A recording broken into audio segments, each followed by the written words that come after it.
The human voice. It's the instrument we all play. It's the most powerful sound in the world, probably. It's the only one that can start a war or say, I love you. And yet many people have the experience that when they speak, people don't listen to them. Why is that? How can we speak powerfully to make change in the world? What I'd like to suggest, there are a number of habits that we need to move away from. I've assembled for your pleasure here 7 deadly sins of speaking. I'm not pretending this is an exhaustive list, but these 7, I think, are pretty large. Habits that we can all fall into. First, gossip. Speaking ill of somebody who's not present. Not a nice habit, and we know perfectly well the person gossiping 5 minutes later will be gossiping about us. Second, judging. We know people who are like this in conversation, and it's very hard to listen to somebody if you know that you're being judged and found wanting at the same time. Third, negativity. You can fall into this. My mother, in the last years of her life, became very, very negative, and it's hard to listen. I remember one day I said to her, it's October the 1st today, and she said, I know, isn't it dreadful? It's hard to listen when somebody's that negative. And another form of negativity, complaining. Well, this is the national art of the UK. It's our national sport. We complain about the weather, about sport, about politics, about everything. But actually, complaining is viral misery. It's not spreading sunshine and lightness in the world. Excuses. We've all met this guy. Maybe we've all been this guy. Some people have a blame thrower. They just pass it on to everybody else and don't take responsibility for their actions. And again, hard to listen to somebody who's being like that.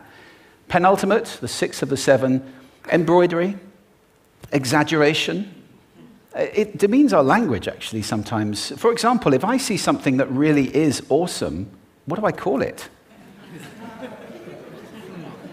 And then, of course, this exaggeration becomes lying, out and out lying, and we don't want to listen to people we know are lying to us. And finally, dogmatism. The confusion of facts with opinions. When those two things get conflated, you're listening into the wind. You know, somebody is bombarding you with their opinions as if they were true. It's difficult to listen to that. So here they are, 7 deadly sins of speaking. These are things I think we need to avoid. But is there a positive way to think about this? Yes, there is. I'd like to suggest that there are 4 really powerful cornerstones, foundations, that we can stand on if we want our speech to be powerful and to make change in the world. Fortunately, these things spell a word. The word is hail, and it has a great definition as well. I'm not talking about the stuff that falls from the sky and hits you on the head.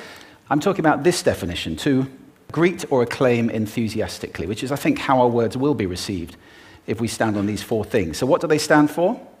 See if you can guess. The H, honesty, of course. Being true in what you say, being straight and clear. The A is authenticity, just being yourself. A friend of mine described it as standing in your own truth, which I think is a lovely way to put it. The I is integrity, being your word, actually doing what you say, and being somebody people can trust. And the L is love. I don't mean romantic love, but I do mean wishing people well. For 2 reasons. First of all, I think absolute honesty may not be what we want. I mean, my goodness, you look ugly this morning. Perhaps that's not necessary. Tempered with love, of course, honesty is a great thing. But also, if you're really wishing somebody well, it's very hard to judge them at the same time. I'm not even sure you can do those 2 things simultaneously. So, hail. Also, now that's what you say, and it's like the old song, it is what you say, it's also the way that you say it. You have an amazing toolbox. This instrument is incredible, and yet this is a toolbox that very few people have ever opened. I'd like to have a little rummage in there with you now, and just pull a few tools out that you might like to take away and play with, which will increase the power of your speaking. Register, for example. Now, falsetto register may not be very useful most of the time, but there's a register in between. I'm not going to get very technical about this for any of you who are voice coaches.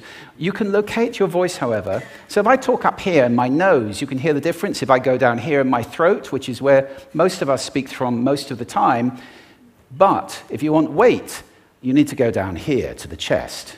You hear the difference? We vote for politicians with lower voices. It's true, because we associate depth with power and with authority. That's register. And we have timbre. It's the way your voice feels. Again, the research shows that we prefer voices which are rich, smooth, warm, like hot chocolate. Well, if that's not you, that's not the end of the world, because you can train. Go get a voice coach. And there are amazing things you can do with breathing, with posture, and with exercises to improve the timbre of your voice. Then prosody. I love prosody. This is the sing-song, the meta-language that we use in order to impart meaning. It's route one for meaning in conversation. People who speak all on one note are really quite hard to listen to if they don't have any prosody at all. That's where the word monotonic comes from, or monotonous, monotone. Also, we have repetitive prosody now coming in, where every sentence ends as if it were a question, when it's actually not a question, it's a statement. And if you repeat that one over and over, it's actually restricting your ability to communicate through prosody, which I think is a shame. So let's try and break that habit. Pace. I can get very, very excited by saying something really, really quickly, or I can slow right down to emphasize. And at the end of that, of course, is our old friend, silence. There's nothing wrong with a bit of silence in a talk, is there? We don't have to fill it with ums and ahs. Can be very powerful. Of course, pitch often goes along with pace to indicate arousal, but you can do it just with pitch. Where did you leave my keys? Where did you leave my keys? It's a slightly different meaning in those two deliveries. And finally, volume.